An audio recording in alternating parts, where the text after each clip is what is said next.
The judge was about to grant my parents conservatorship over my life because I looked like a beggar. They laughed, thinking they had one. But I stood up, revealed I was a secret millionaire lawyer, and handed the judge proof of their massive gambling debts. The bailiff locked the doors. And what I saw? Before the story begins, comment where you're watching from. And don't forget to like and subscribe to this channel. The polyester of the suit was a cage. It itched against Julian's wrists, a constant, scratching reminder of the role he was playing. Across the mahogany expanse of the defense table, the air smelled of expensive cologne and old money. His father checked his Rolex. The gold caught the sterile fluorescent light of the courtroom, flashing like a warning beacon. Tick. Tick. Tick. Beside him, Ibu didn't look at the clock. She didn't look at Julian either. She stared at a spot on the wall just above the judge's left shoulder, her face a mask of tragic, manufactured concern. A single, perfect tear, probably rehearsed in the vanity mirror of her Mercedes, glistened on her cheek. Your Honor, the family attorney, a man named Sterling who charged more per hour than Julian had supposedly earned in the last 5 years, smoothed his silk tie. We aren't doing this to be cruel. We are doing this because we love him. Julian is unwell. Sterling paused for effect. He was good. He made silence do the heavy lifting. He has no concept of fiscal responsibility, Sterling continued, his voice dropping to a sympathetic baritone. He lives in a squalid studio. He wears clothes found in donation bins. We believe the inheritance, the $2.5 million left by his grandfather, would be dangerous in his hands. Like giving a loaded gun to a child. Julian looked down at his sleeve. The thread was unraveling near the button. He picked at it. Ibu is worried sick, Sterling added, gesturing to her. Ibu let out a soft, shuddering breath. She dabbed her eye with a lace handkerchief. It was a masterclass in manipulation. The judge, a gray-haired woman with eyes like flint, shifted her gaze to Julian.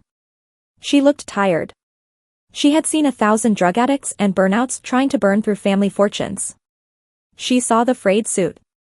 She saw the folders stacked messily in front of him. She saw exactly what they wanted her to see.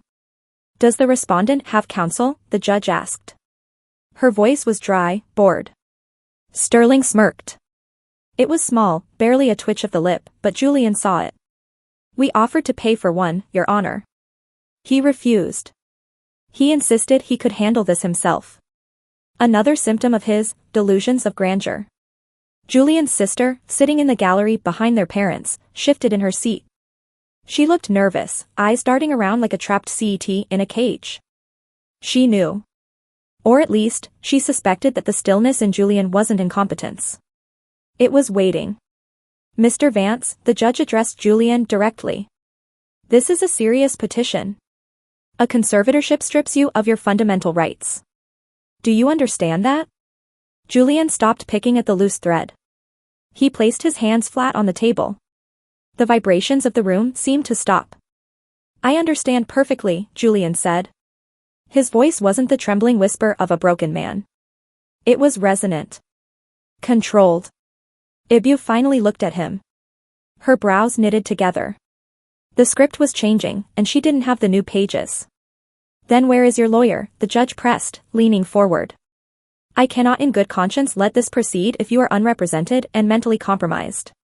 I am not unrepresented, Julian said. He stood up. The chair scraped against the floor.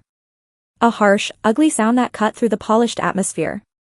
He didn't reach for the messy pile of folders Sterling had been eyeing with disdain. He reached into the inner pocket of his cheap, scratchy jacket. And I'm certainly not compromised. Julian pulled out a small, thin object. He walked toward the bench. His gait was steady, predatory. The shuffle of the confused son was gone. Sterling started to rise. Objection. Your Honor, he's approaching the bench without permission, this is exactly the kind of erratic. Sit down, counselor, the judge snapped, her eyes locked on Julian. Julian stopped at the clerk's desk. He placed the object on the wood and slid it forward. It was a bar card. California State Bar. Active. Good standing. I won't be needing a lawyer, Your Honor, Julian said, turning to face his parents. The color was already beginning to drain from his father's face, leaving the older man looking like gray ash. Julian smiled. It wasn't a nice smile. It was the smile of a wolf who had just realized the sheep locked themselves in the pen with him. I am one. The silence that followed wasn't heavy.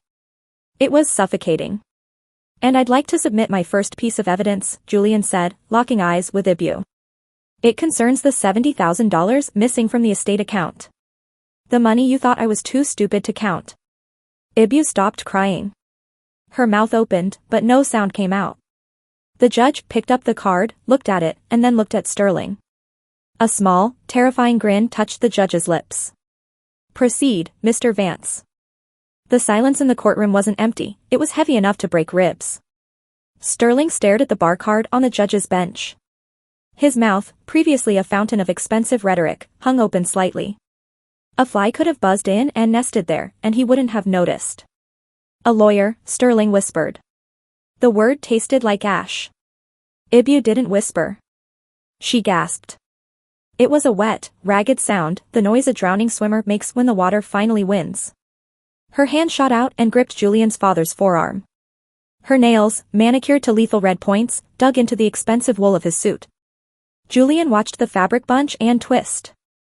She was ruining the suit. She hated ruining things she paid for. This is... Sterling stammered, pivoting back to the judge, his composure fracturing like cheap glass. Your Honor, this is highly irregular. Ambush tactics. We were under the impression the respondent was mentally incapacitated. Clearly, the judge said. She was studying the bar card, turning it over in her fingers. Though passing the California bar exam is rarely a symptom of cognitive decline, Mr. Sterling. Unless you know something I don't. Julian didn't sit down. He remained standing, his posture carved from granite. I object to this entire proceeding being continued today, Sterling said, his voice rising, trying to regain the alpha frequency. He checked his phone. A notification flashed, a single text message. Sterling's eyes widened a fraction. He shoved the phone face down on the table. We need a recess. A continuance. We need to reassess our strategy given this new information. Reassess? Julian's voice cut through the air, sharp as a scalpel. You mean you need time to shred the bank statements from the offshore account in the Caymans? Ibu flinched. Her head snapped toward Julian. Her eyes weren't sad anymore. They were terrified. Objection. Sterling roared. Speculation. Slander. Is it? Julian walked back to his table. He didn't look at his parents. He looked at the empty space between them. California Code of Civil Procedure, Section 1054. You can't ask for a continuance based on your own lack of preparation, counselor. Especially not when the surprise is simply that your victim decided to fight back. Sterling flushed. A dark, ugly red crept up his neck. My client is not a victim. Sterling spat. He is a disturbed young man who graduated top of his class from Stanford Law while working night shifts at a warehouse so Ibu wouldn't know he had an income, Julian finished. He picked up a folder. And who knows exactly why you're desperate for a continuance, Mr. Sterling? Julian leaned in. The microphone caught the whisper of his breath. Because the silent partner you just got a text from doesn't like surprises. And if you don't get control of my trust fund by Friday, the interest on the bridge loan you took out to cover my father's gambling debts is going to trigger a default. The father, a man who had terrified Julian for 20 years, shrank. He physically collapsed into himself, his shoulders rounding, his chest caving in. He looked like a wet CET shivering in the rain, pathetic and small. That's a lie, the father croaked. But his voice cracked. Is it? Julian slapped a piece of paper onto the defense table. It wasn't a legal brief. It was a screenshot of a wire transfer. Then explain the $500,000 sent to a shell company in Macau last Tuesday. The same day you told me you couldn't afford to fix the heating in my apartment. The air conditioning hummed. The court reporter's fingers flew across her stenotype machine, capturing every damning syllable. Ibu looked at the father. The betrayal on her face was absolute. Not because he had gambled, but because he had been caught. Sterling wiped sweat from his upper lip. Your Honor, this is preposterous. These documents are unverified. We cannot proceed with this, circus. The judge looked at Sterling. Then she looked at the shivering father. Finally, she looked at Julian. There was a glint in her eye. Respect? Maybe. Or maybe just the anticipation of a blood sport. Mr. Sterling, the judge said, leaning back in her leather chair. You filed an emergency petition claiming imminent financial ruin if you didn't get control of this trust immediately. You wanted speed. You argued for urgency. She picked up her gavel. She didn't bang it. She just held it, testing its weight. You got what you asked for. Sterling opened his mouth to argue, to beg, to stall. Objection overruled, the judge said, her voice final as a tombstone. Proceed, counselor. And God help you if you're not ready. The projector hummed to life, the sound like a swarm of angry wasps filling the sudden silence of the courtroom. A beam of harsh, blue-white light cut through the dusty air, hitting the pull-down screen behind the witness stand. It wasn't a PowerPoint presentation. It was an autopsy. Exhibit A, Julian said, clicking a remote. The screen flooded with red. It looked like a roadmap of arterial spray. Lines crisscrossed from a central hub, the Vance Family Trust, to dozens of offshore shells. What is this? Sterling demanded, squinting against the glare. He stood up, knocking his expensive Montblanc pen onto the floor. It rolled away, ignored. We haven't authenticated these records. This is hacked data. It's public record, Julian corrected, his voice cool, detached. If you know where to look. And if you know how to read the smoke signals of a burning fortune. He stepped away from the defense table. He didn't look like the defendant anymore. He looked like the prosecutor. You claimed in your opening statement that I am fiscally incompetent, Julian said, pacing slowly toward the jury box, though there was no jury, only the judge, which made the intimacy of the violence worse. You claimed I couldn't manage the price of a sandwich, let alone a trust fund. He clicked the remote again. The image zoomed in on a specific transaction dated 3 years ago. October 14th, Julian read. The day I called you, Ibu, and told you I was eating instant noodles for the 3rd week in a row. I asked for $50. Just 50. To buy vegetables. Ibu looked down at her hands. They were trembling. She tried to clasp them together to stop it, but the shaking traveled up her arms, rattling the diamond bracelets on her wrist. You told me no, Julian continued. You told me that struggle builds character. That hunger would teach me the value of $1. It did, Ibu whispered, her voice barely audible. We wanted you to be strong. No, Julian snapped. The word cracked like a whip. You wanted me cheap. He pointed at the screen. That same afternoon, a wire transfer was authorized from the main account. $50,000. Not for vegetables. For a consulting fee paid to a company called Red Dragon Holdings. The father let out a noise, a high, thin whine that sounded like a wounded CET trapped under a porch. He covered his mouth with his hand, his eyes bulging as he stared at the screen. I didn't just pass the bar, Dad, Julian said, turning his gaze on the older man. I spent my nights doing something else. While you were sleeping in silk sheets, I was awake. Tracing. Auditing. Learning. Sterling scrambled to gather his papers. Your Honor, this is irrelevant. The parent's spending habits have no bearing on the respondent's mental state. It has everything to do with it. Julian roared. The outburst was sudden, terrifying. He slammed his hand on the railing. Because they aren't trying to conserve the estate for my benefit. They're trying to refill the hole they dug. The judge leaned forward, her glasses reflecting the red light of the projector. Mr. Vance, she said to Julian, her voice dangerously quiet. Clarify. What hole? Julian took a deep breath. He smoothed his tie. The anger vanished, replaced by a cold, mathematical precision. My father didn't lose his business to market conditions 10 years ago, Julian said. He lost it at the baccarat tables. The father shook his head frantically. No. No, that's private. It was private, Julian agreed. Until you sued me. He clicked the remote one last time. The screen changed. It was a ledger. A single page from a private gaming junket in Macau. The numbers were staggering. You claim I can't be trusted with $2.5 million, Julian said, walking until he was standing directly in front of his father. He could smell the man's fear. It smelled like sour sweat and peppermint breath mints. But last winter, over the course of 3 nights at the Venetian Macau, you didn't just lose money, Dad. Julian leaned down, his face inches from his father's. You signed markers totaling $5 million. Double the trust. Ibu let out a scream. It wasn't theatrical this time. It was the sound of a woman realizing the roof was collapsing on her head. She turned on her husband, her eyes wide, white-rimmed with horror. $5 million, she gasped. He's leveraging the trust to pay the vig, Julian whispered to the room. He doesn't want to protect me. He wants to liquidate me.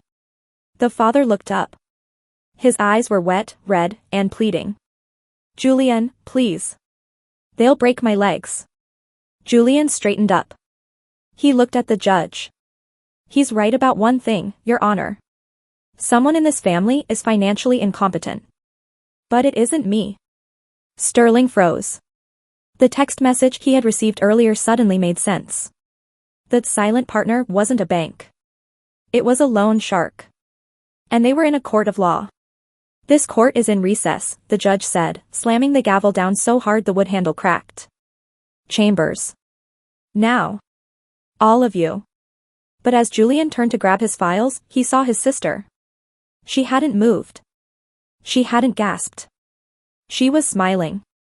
And that was the scariest thing he had seen all day. The witness stand was a pedestal made of polished wood and perjury. Clara sat there, looking like a porcelain doll that had been dropped and glued back together slightly wrong. Her smile from earlier, that terrifying, cryptic curl of the lips, was gone. In its place was a rigid, brittle mask of sisterly concern. He's erratic, Clara said into the microphone. Her voice was breathy, practiced. She smoothed her skirt, her fingers working the fabric like she was trying to scrub out a stain. Julian talks to himself. He disappears for days. Last Thanksgiving, he screamed at Ibu because the turkey was dry. He said it was poison. Sterling nodded solemnly, pacing in front of the jury box like a grieving undertaker. And how did that make you feel, Ms. Vance? Fearing for your safety? Terrified, Clara lied. She didn't blink. I thought he might hurt someone. Or himself. Julian watched her from the defense table. He didn't take notes. He didn't object. He just watched the way her pulse jumped in her jugular vein, fluttering like a trapped moth under the thin skin of her neck. She was good. She was almost as good as Ibu. But Clara had a tell. Whenever she lied, she touched her left earlobe. She had been touching it for 10 minutes straight. Thank you, Ms. Vance, Sterling said, turning to Julian with a smug look. Your witness. Julian stood up. He didn't walk to the podium. He walked to the edge of the witness box, invading her personal space just enough to make the air between them crackle with static. Hello, Clara. Julian, she replied coldly. You look nice. Is that the dress Ibu bought you for your birthday? The one she gave you after you agreed to testify? Objection. Sterling barked. Argumentative. Sustained, the judge said, though she was leaning forward again, her chin resting on her hand. Stick to the facts, Mr. Vance. The facts, Julian repeated. He looked at the floor, then back at his sister. You testified that on August 12th, you came to my apartment and found me in a manic state, throwing books at the wall. Is that correct? Clara touched her earlobe. Yes. And you stated in your affidavit that I was incoherent. That I didn't know who you were. Yes. Julian reached into his pocket. He pulled out his phone. He didn't turn it on. He just held it in his palm, the black screen reflecting the courtroom lights. Clara, do you know what automatic cloud backups are? Clara's eyes flicked to the phone. Then to Ibu. Ibu was frozen, her face a pale moon of rising panic. I don't know what you mean, Clara stammered. August 12th, Julian said. 11:43 p.m. You didn't come to my apartment, Clara. You called me. He tapped the screen. He held the phone up to the microphone. The sound that filled the courtroom wasn't the polished, breathy voice of the witness stand. It was wet, slurred, and thick with mucus and gin. Jules, pick up. Please. I can't do it anymore. Clara on the recording sounded like a dying animal. Ibu and Dad, they're making me. They said if I don't say you're crazy, they'll tell Mark about the clinic. They'll tell him everything. The Clara in the witness box let out a strangled noise. She lunged for the microphone, her hands clawing at the air. Turn it off. Stop it. Julian didn't stop it. I don't want to lie, Jules. But they have the photos. I'm scared. I'm scared like a stray cat in a storm. Please, forgive me. The recording ended with the click of a disconnect. Silence. Absolute, ringing silence. Ibu was standing. She hadn't realized she'd stood up. Her mouth was a perfect O of horror. Not shame, horror that the leverage was gone. The clinic? Julian asked softly. Does your fiancé, Mark, know about the rehab stint in Malibu? The one Ibu promised to keep secret as long as you played the good soldier? Clara was shaking. Violent tremors racked her shoulders. The porcelain mask shattered completely. You promised, she whispered, looking at Julian. You promised you wouldn't use that. I promised I wouldn't use it to hurt you, Julian said, his voice hard as iron. But I never promised I wouldn't use it to save myself. Clara looked at Ibu. The hatred that erupted in her eyes was nuclear. It burned through the tears, through the fear. You told him, Clara screamed at Ibu, her voice shredding her throat. You told me the photos were destroyed. Clara, darling, calm down, Ibu started, reaching out a hand. Don't touch me. Clara shrieked. She turned to the judge. It's all a lie. All of it. I never went to his apartment. They wrote the script. They wrote the affidavit. Ms. Vance, the judge tried to interject. They needed the money. Clara was hysterical now, words vomiting out of her like poison she'd swallowed for years. Dad owes the wrong people. And Ibu. Ibu signed the collateral. That's enough.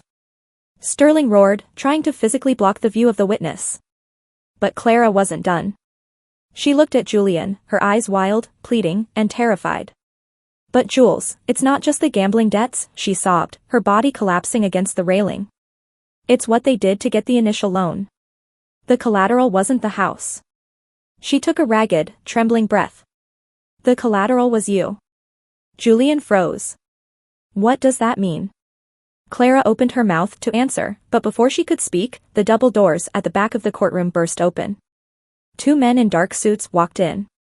They didn't look like lawyers. They didn't look like bailiffs. They looked like problems that couldn't be solved with a gavel.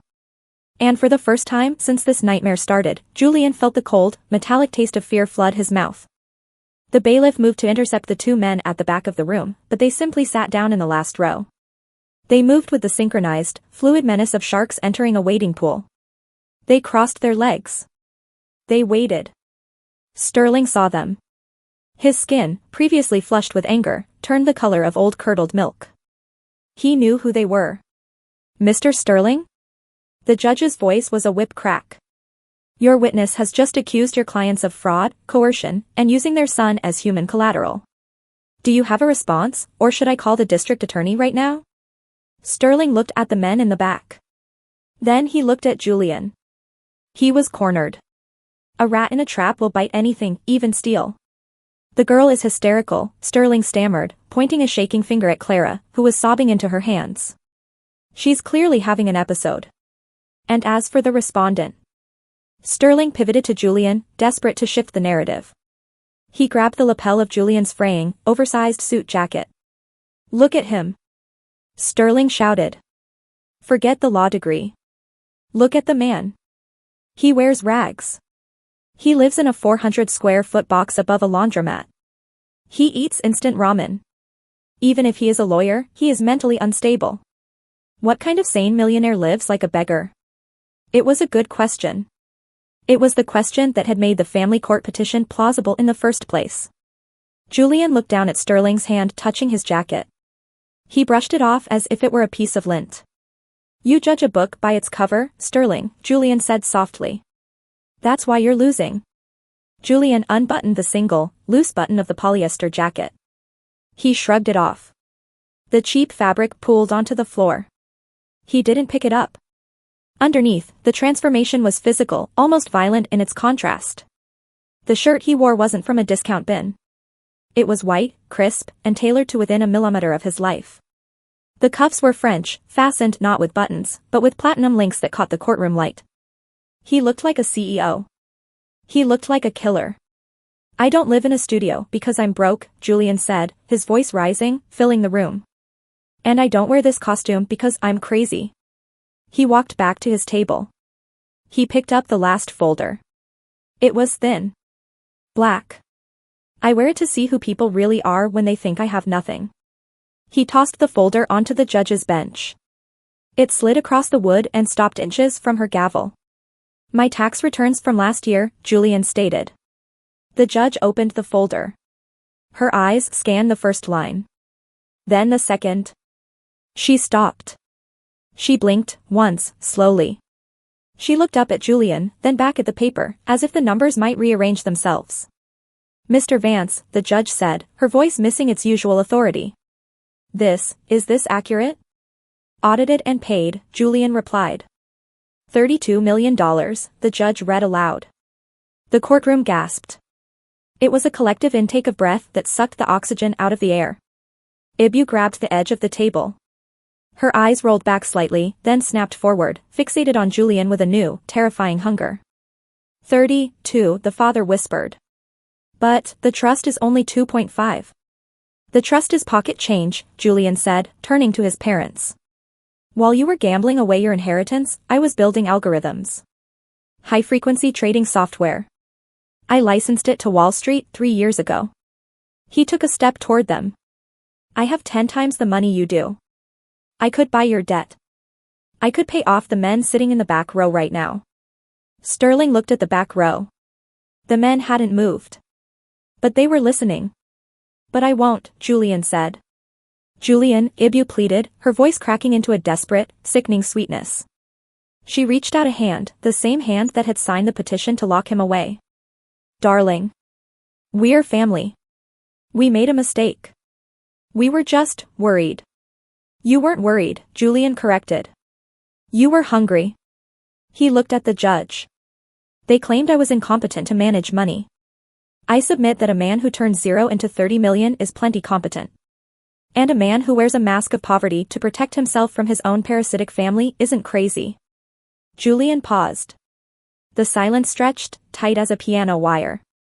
He's a survivor. Motion to dismiss the petition, the judge said immediately. With prejudice. Wait. Sterling screamed. You can't.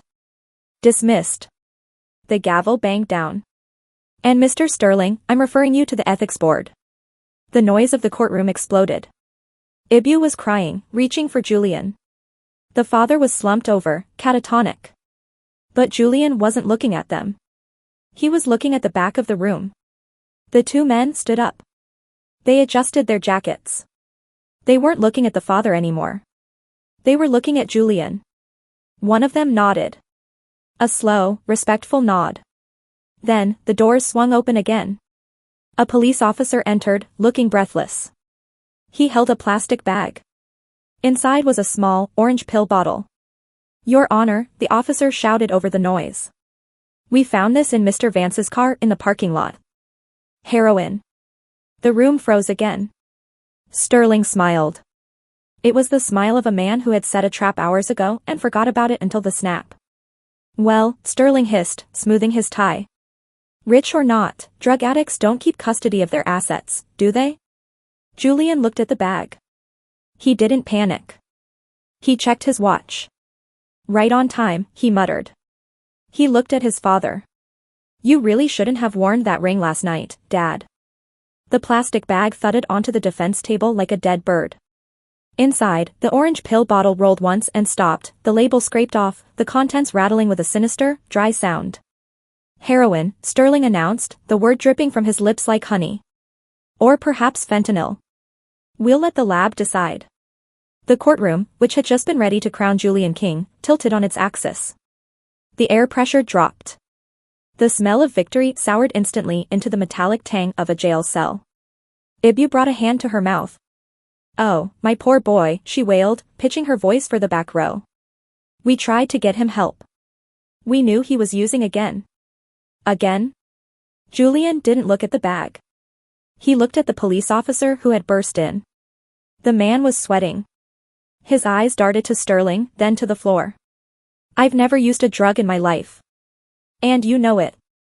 Addicts lie, Sterling shot back, puffing his chest out. He turned to the judge. Your Honor, this changes everything. The assets are irrelevant if the respondent is a felon in possession of a Class A controlled substance. I move for immediate remand into custody. The judge looked at the bag. She looked at Julian's $32 million tax return still resting on her bench. The cognitive dissonance was making her temple vein throb. Officer, the judge asked, her voice tight.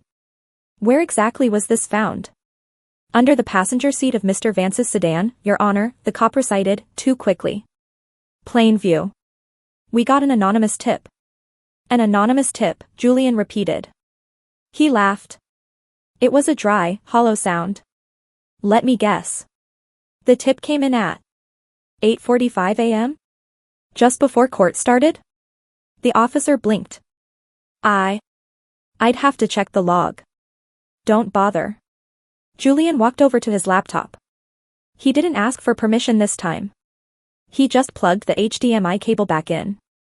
Mr. Vance, step away from the computer. Sterling shouted, sensing the shift in the wind. Officer, arrest him. Sit down, Sterling. The judge slammed her gavel down with enough force to make the water pitchers jump. Let him speak. Julian typed a password. His fingers were steady, but his jaw was clenched so hard a muscle feathered in his cheek. My car is a 2024 model, Julian said, his voice low and dangerous. It has Sentry mode. It records everything that happens within 5 feet of the vehicle. Motion activated.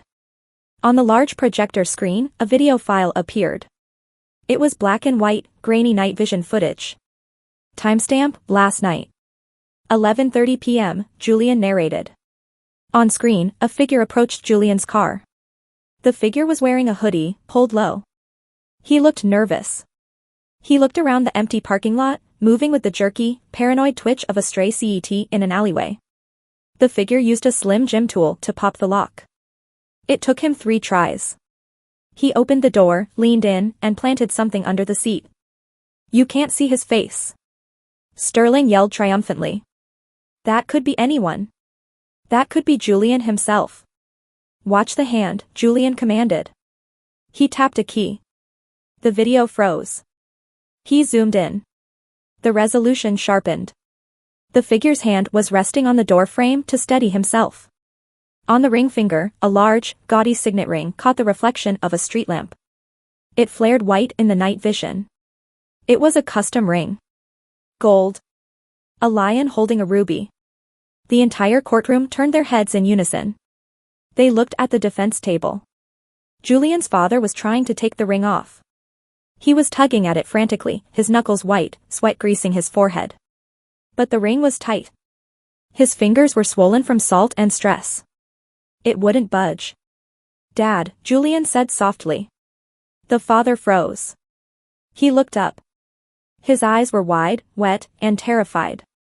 It wasn't me, the father whispered. I lent the ring to a friend.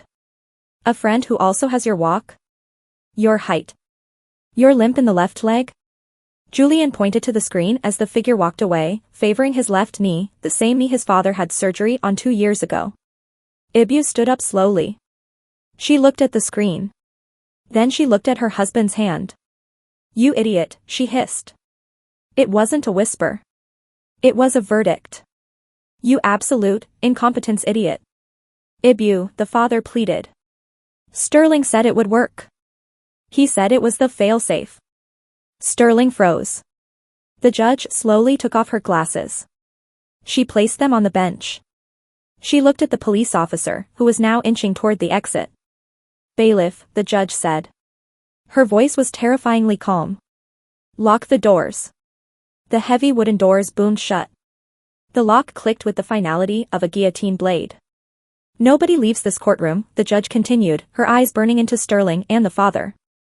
Officer, you will take that bag of heroin and you will process it for fingerprints. And if I find one match to anyone at that defense table. She didn't finish the sentence. She didn't have to. Julian watched his father bury his face in his hands. He watched Ibu recoil from her husband as if he were diseased. But Julian didn't feel triumph. He felt a cold draft on the back of his neck. He turned around. The two men in the back row, the sharks in suits, were gone. They had slipped out before the doors locked. Julian's phone buzzed in his pocket. A single text message from an unknown number. You proved your point. Now pay his debt. Or the sister is next. The phone in Julian's pocket felt radioactive. Pay his debt. Or the sister is next. The text message wasn't just a threat, it was a timer. Every second spent in this courtroom was a second the sharks were moving closer to Clara. Julian looked at his sister. She was slumped in the gallery bench, head in her hands, oblivious to the fact that she had just been upgraded from a witness to collateral. Mr. Sterling, the judge's voice was a slow-moving glacier, grinding everything in its path to dust. Your client just attempted to frame the respondent for a felony in my courtroom. I am 2 seconds away from revoking his bail on the spot. Sterling looked like a man trying to hold back a landslide with a cocktail umbrella. He wiped his forehead with a handkerchief that was already soaked through. Your Honor, my client's actions, however misguided, were born of desperation. Sterling pivoted, his eyes wild. Desperation caused by the respondent. Julian has been hoarding the family wealth. The grandfather's trust was intended to support the entire family, not just one selfish boy who got lucky with an algorithm. It was a Hail Mary pass thrown by a man falling off a cliff. The spirit of the trust. Sterling shouted, his voice cracking. The grandfather wanted unity. He wanted them to share. By cutting them off, Julian is violating the moral clause of the estate. Ibu perked up. It was a reflex. Even facing financial ruin and her husband's arrest, the scent of money acted like smelling salts. She straightened her spine. Yes, Ibu choked out, grasping at the straw. Papa intended for us to be taken care of. He said it on his deathbed. Look after each other. Julian didn't look at the judge. He looked at Ibu. He did say that, Julian agreed softly. He reached into his briefcase. He bypassed the tablets, the hard drives, and the tax returns. He pulled out a single, yellowed envelope. The paper was brittle, smelling of cedar chests and old tobacco. But he also knew you, Ibu.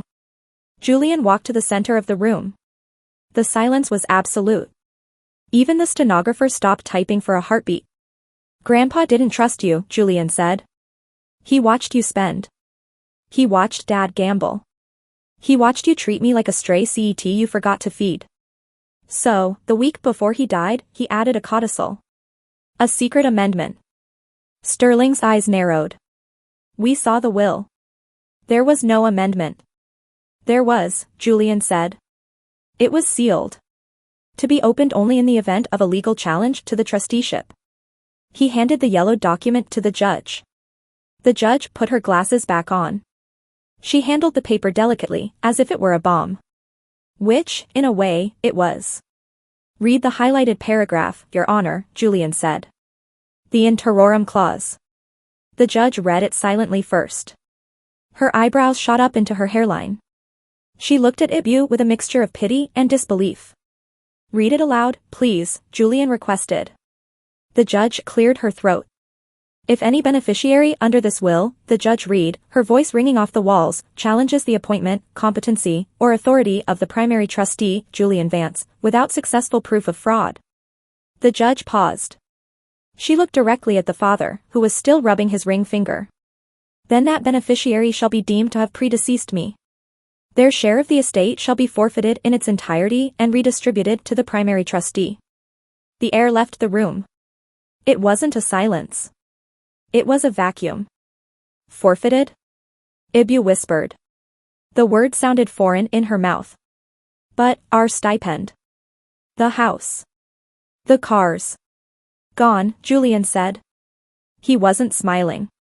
Grandpa knew you'd come for my share eventually. So he built a trapdoor. If you had just left me alone, you would have kept your allowance. You would have kept the mansion. Julian took a step closer to the railing. But you got greedy. You sued. You challenged my competency. And you lost. Ibu stood up. Her legs were shaking so violently her knees knocked together. No, she gasped. No, you can't. Julian, we're your parents. You can't leave us with nothing. I didn't do it, Julian said coldly. You did. You pulled the trigger. I just didn't stand in front of the bullet. Everything, the father croaked. The pension fund? Everything, Julian confirmed. You are effectively disinherited. As of this moment, you are destitute. Ibu let out a scream that wasn't human. It was the sound of a woman watching her soul, which was made entirely of banknotes, incinerate. She collapsed back onto the bench, clutching her chest, her face a mask of absolute, ruinous horror. Sterling closed his briefcase. He knew when a corpse was cold. I withdraw my representation, Sterling muttered, backing away from the table. Sit down, Sterling, the judge barked. You're not going anywhere until the bailiff clears you. But Julian was done with the court. He was done with the money. He had won the war, but he was about to lose the only thing that actually mattered. He turned to the gallery. He looked at Clara. She was staring at their parents, her face pale. She didn't realize yet that being broke was the least of their problems. She didn't know about the debt sharks who had just walked out of the room. Julian grabbed his things. Your Honor, Julian said, his voice tight. I accept the ruling. But I have to leave. Now. Mr. Vance, we haven't finished the sentencing for the... I have to go. Julian shouted. The veneer of the calm lawyer cracked. The brother broke through. He jumped the rail. He didn't walk to the exit, he sprinted. Clara, he yelled, grabbing his sister's arm. Get up. We're leaving. What? Why? Clara stammered, resisting him. Julian, look at Mom. She's fainting. We have to help her. We can't help her, Julian hissed, dragging her toward the heavy doors. He could feel the vibration of the phone in his pocket like a second heartbeat. We have to survive her. He pushed through the double doors, bursting into the hallway. The marble corridor was empty. Too empty. Except for one man standing by the elevator. The man was holding a signet ring. A gold lion with a ruby. He tossed it in the air and caught it. Counselor, the man said, smiling. Court is adjourned. Now the real negotiation begins. The heavy wooden door of the restroom slammed shut, cutting off the murmur of the courthouse hallway like a guillotine blade. The lock clicked. A sharp, mechanical sound that signaled the end of diplomacy. Julian didn't turn around. He leaned over the porcelain sink, splashing cold water onto his face. The water mixed with the sweat on his brow, dripping off his chin, swirling pink near the drain. He hadn't realized he'd bitten his lip until he tasted the copper tang of blood. Behind him, the reflection in the mirror shifted. His father stood there. But it wasn't the man who had worn the gold Rolex and the custom suit an hour ago. This man was undone. His tie was loosened, hanging like a noose. His eyes were red-rimmed, wild, and vacant of everything except a pure, distilled rage. You took it, the father whispered. His voice trembled, vibrating against the tiled walls. You took everything. Julian turned off the faucet. He dried his hands on a paper towel, taking his time. I took nothing, Dad, Julian said calmly to the mirror. You gambled it. I just stopped you from betting the house. The house is gone. The father screamed, the sound echoing painfully in the small, sterile room. He took a step forward. The sharks, the men in the back, they told me. If I don't pay by Friday, they take your mother's fingers. One by one. Julian turned around slowly. He leaned against the sink, crossing his arms. Then you better start looking for a job. I hear the warehouse is hiring night shifts. It builds character. It was the wrong thing to say. Or maybe, it was the exact right thing. The father snapped. It wasn't a calculated move. It was the feral lunge of a trapped animal, a rabid CET cornered in an alley. He roared, a guttural sound of frustration and entitlement, and charged. His fist was raised. A clumsy, heavy haymaker aimed squarely at Julian's jaw. Time seemed to slow down. Julian saw the punch coming a mile away. He saw the desperate sweat on his father's upper lip. He saw the pathetic weakness in the swing. Julian didn't block it. He didn't punch back. He simply stepped to the left. A subtle, fluid shift of weight. The father's momentum carried him forward. His fist, meeting no resistance, continued its arc, driving his entire body weight into the wall. Crash. The sound of the mirror shattering was explosive. Shards of glass rained down into the sink, glittering like diamonds, the only diamonds the family had left. The father howled. Not in anger this time, but in shock. He pulled his hand back. His knuckles were shredded. Blood blossomed instantly, dripping onto the white tile floor, bright and alarming. He collapsed to his knees, sobbing. It was a broken, ugly sound. He cradled his bleeding hand against his chest, rocking back and forth. How could you? The father wept. I'm your father. I gave you life. Julian looked down at him. He felt nothing. No pity. No triumph. Just a cold, clinical detachment. You gave me life, Julian agreed, his voice soft. And then you tried to sell it to pay a gambling debt. Julian stepped over the broken glass. He adjusted his cuffs, checking for blood splatter. Pristine. Fix yourself up, Dad. You have a long walk home. The driver works for me now. Julian unlocked the door. He stepped out into the hallway. The transition from the violent, blood-smelling restroom to the sterile, sunlit corridor was jarring. He took a deep breath, trying to steady his heart rate. He turned to leave, but stopped. Standing 10 feet away, leaning against the wall with a file folder in her arms, was the judge's clerk. A young woman with glasses and a stunned expression. She was looking past Julian, through the open door, directly at the scene inside, the shattered mirror, the blood on the floor, the father weeping on his knees. She looked at Julian. Her eyes widened. She had seen the aftermath. But she hadn't seen the fight. Mr. Vance, she stammered, clutching the file to her chest. I need to call security. No need, Julian said, buttoning his jacket. He slipped. He's clumsy with things he doesn't value. Sir, he's bleeding. I have to report this. This looks like assault. Julian walked up to her. He didn't intimidate her. He just looked at her with the exhaustion of a man who had been fighting a war since he was 12 years old. Report whatever you want, Julian said. But tell the judge one thing for me. What? Tell her the debt is called in. Julian walked away, his footsteps clicking rhythmically on the marble. He didn't look back at the restroom. He didn't look back at the clerk.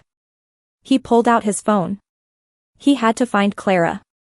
She was the only leverage they had left, and now that the father was broken, the sharks would bypass the middleman. He dialed her number. It rang once. Twice. 3 times. Then, it picked up.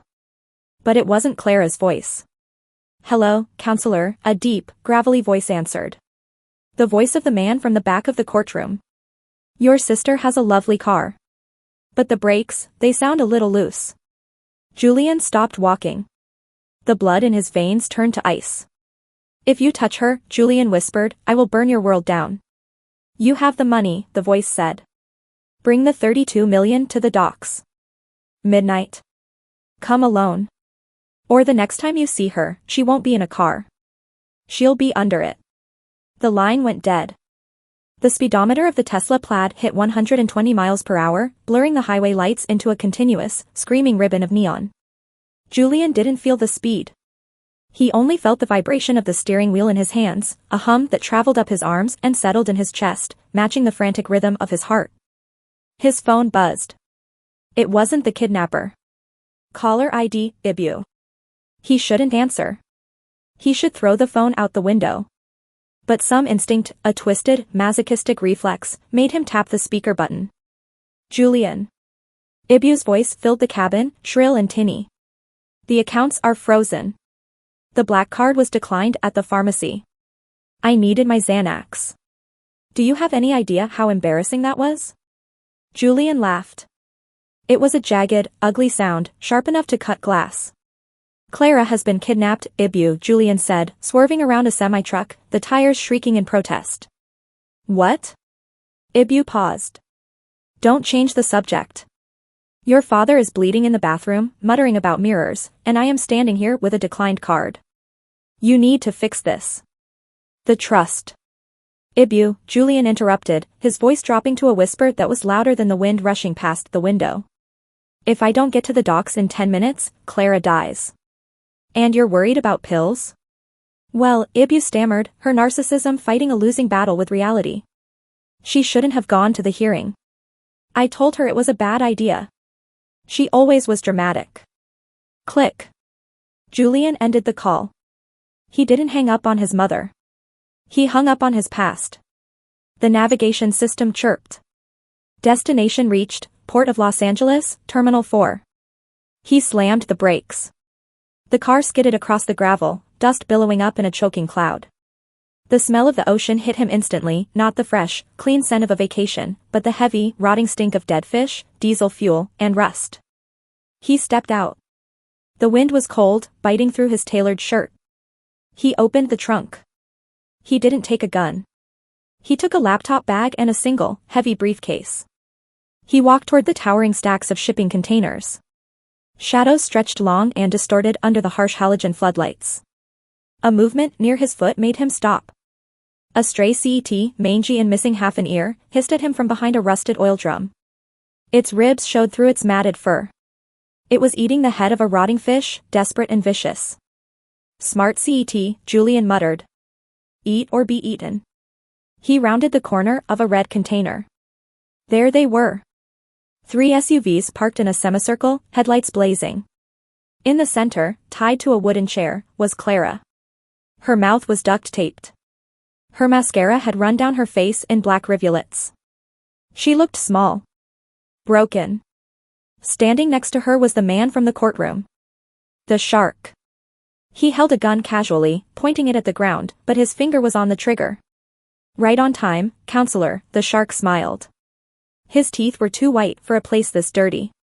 I see you brought the briefcase. 32 million? Plus interest, Julian said, walking forward. He stopped 10 feet away. The headlights blinded him, but he didn't squint. Open it, the shark commanded. Julian placed the briefcase on the ground. He spun the dials. Click. Click. He threw the lid open. The shark stepped forward, greedy anticipation twisting his face. He looked inside. His smile vanished. The briefcase was empty. What is this? The shark raised the gun, aiming it directly at Clara's temple. Clara squeezed her eyes shut, a muffled whimper escaping the tape. You think this is a game?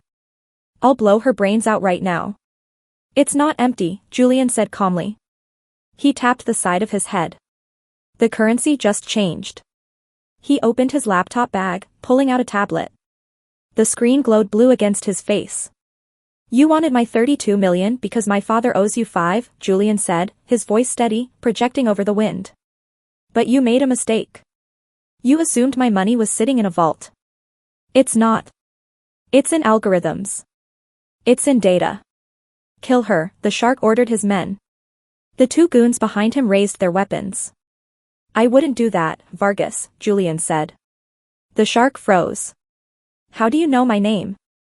I know everything, Julian said. He tapped the tablet screen. I know that your organization launders money through a shell company called Blue Horizon Logistics. I know that you use a specific SWIFT code to move funds to the Caymans every Friday at midnight. Julian checked his watch. It's 12:01 a.m. Vargas's eyes widened. I hacked your transfer, Vargas. I didn't block it. I redirected it. Redirected it where? Vargas hissed, the gun shaking slightly in his hand. To the FBI's Cybercrimes Division seizure account, Julian said. Along with a complete ledger of every transaction you've made for the last 10 years. The cartel you work for, they just lost $50 million. And the feds are printing the receipt right now. Vargas went pale. Paler than the judge had been. Paler than the father. This was the pallor of a dead man walking. You're lying, Vargas whispered. Check your phone, Julian challenged. Vargas pulled his phone out with his free hand. He stared at the screen. A text message. Then another. Then a flood of notifications. Account frozen. Transfer alert. Insufficient funds. You stole from the cartel, Vargas breathed, looking at Julian with genuine horror. They'll skin us alive. They'll kill us all. They'll kill you, Julian corrected. I'm just a lawyer. I'll kill you first. Vargas screamed, raising the gun toward Julian. Julian didn't flinch. He didn't run. He just looked past Vargas, into the darkness atop the shipping containers. Now. Julian shouted. Crack. A single gunshot rang out. Not from Vargas. From above. The gun in Vargas's hand exploded in a shower of sparks and metal. He screamed, clutching his shattered hand, falling to his knees next to the CET, which scurried away into the shadows. From the top of the container stack, a red laser dot danced on Vargas's chest. I didn't bring the police, Julian said, walking forward as the other two goons dropped their weapons and raised their hands, terrified. I brought the private security firm that protects my servers. They bill by the hour, and they're very expensive. Julian knelt down in front of Clara. He ripped the tape off her mouth. Julian, she sobbed, collapsing against his shoulder. I thought. It's over, Julian whispered, untying her ropes with trembling fingers. He stood up and looked down at Vargas, who was writhing in the dirt, bleeding. You have two choices, Julian said to the shark. You can stay here and wait for the cartel to find out why their money is gone.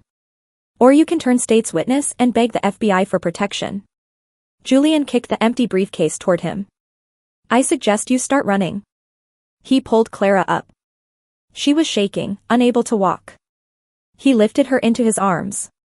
Where are we going? She asked, burying her face in his neck. Away from them, Julian said. Away from Ibu. Away from Dad. Away from all of it. He walked back toward the car, leaving the weeping criminal and the hungry CET in the dark. But as he opened the car door, his own phone rang again. It wasn't Ibu. It was a number he didn't recognize. A blocked ID. Julian hesitated. He put Clara in the passenger seat. He answered. Hello? Impressive, a voice said. It wasn't Vargas. It was a voice that sounded like grinding stones. You handled my employee efficiently. Julian gripped the phone tight. Who is this? You cost me $50 million tonight, Mr. Vance, the voice said. I admire the audacity. But nobody steals from me and lives. I didn't steal it, Julian said, his eyes scanning the perimeter. I donated it. A semantic difference, the voice chuckled darkly. Look in your rearview mirror. Julian looked. Reflected in the glass, rising from the back seat of his own car, was a silhouette. He spun around. But it was too late. The taser prongs hit him in the chest before he could even scream. The world went white. Then black. And the last thing he heard was the sound of the CET hissing in the dark. Consciousness returned not with a splash, but with the slow, rhythmic thrum of tires on asphalt. Julian didn't open his eyes immediately. He took inventory. His chest ached where the taser prongs had hit, a dull, throbbing burn like a cigarette pressed against skin. His hands were unbound. He was seated on soft, expensive leather. The car smelled of lavender and gun oil. You're awake, the voice from the phone said. It was smoother in person, refined, like gravel wrapped in velvet. Julian opened his eyes. He was in the back of a limousine. Sitting across from him was a man in his 60s, wearing a suit that cost more than Julian's entire college tuition. He was peeling an orange with a small, silver knife. Clara was sleeping, or unconscious, next to Julian, her head resting against the window. Who are you? Julian croaked. His throat felt like he had swallowed sand. A businessman, the man said, offering a slice of orange. Like you. My name is Silas. I believe you deleted $50 million of my operating capital tonight. I seized it, Julian corrected, ignoring the fruit. There's a difference. Silas smiled. It didn't reach his eyes. His eyes were dead things, cold and flat like the eyes of a deep-sea CET. You are bold, Mr. Vance. You defeated my mid-level manager. You humiliated your parents. You secured your sister. But now you are in my car. And I am wondering, Why shouldn't I just put a bullet in your brain and reclaim my loss from your estate? Julian sat up straighter. He adjusted his collar. Even with a headache splitting his skull, he fell back into the persona. The lawyer. The wolf. Because I'm not an idiot, Julian said. He tapped the face of his smartwatch. It lit up. A countdown timer was ticking. 58:20. What is that? Silas asked, the knife pausing mid-peel. A dead man's switch, Julian lied. Or maybe he wasn't lying. In this world, the truth was just whatever you could convince the other guy to believe. My server pings this watch every 60 minutes. If I don't enter a biometric code, the algorithm doesn't just send money to the FBI. Julian leaned forward. It dumps the black ledger. The names of the politicians you bribe. The judges you own. The specific GPS coordinates of your warehouses. Silas stared at him. The car hit a bump. The knife didn't move. You're bluffing, Silas whispered. Am I? Julian countered. I spent 3 years building a fortune under the nose of a family that watched my every move. I hid $30 million from my own mother. Do you really think I didn't prepare for the man holding her leash? The silence stretched, tight and elastic. Silas looked at the watch. Then at Julian's eyes. He saw the void there. The absolute lack of fear. Silas chuckled. He closed the knife. Driver, Silas said. Pull over. The limousine glided to the curb. The door lock clicked open. Get out, Silas said. You keep your life. I keep my secrets. But if you ever cross my path again, Mr. Vance, there will be no negotiation. Likewise, Julian said. He shook Clara awake. We're here. They stumbled out onto the sidewalk. The heavy door slammed shut, and the black car dissolved into the pre-dawn mist like a phantom. They were at the airport. Terminal B, departures. The wind was cold. The adrenaline crash hit Julian like a physical blow. He fell onto a metal bench, his breath pluming in the gray air. Julian? Clara rubbed her eyes, looking around wildly. Where are we? Where is the bad man? Gone, Julian said. He pulled out his phone. We're safe. He looked at the screen. 47 missed calls. 12 voicemails. Sender, Ibu.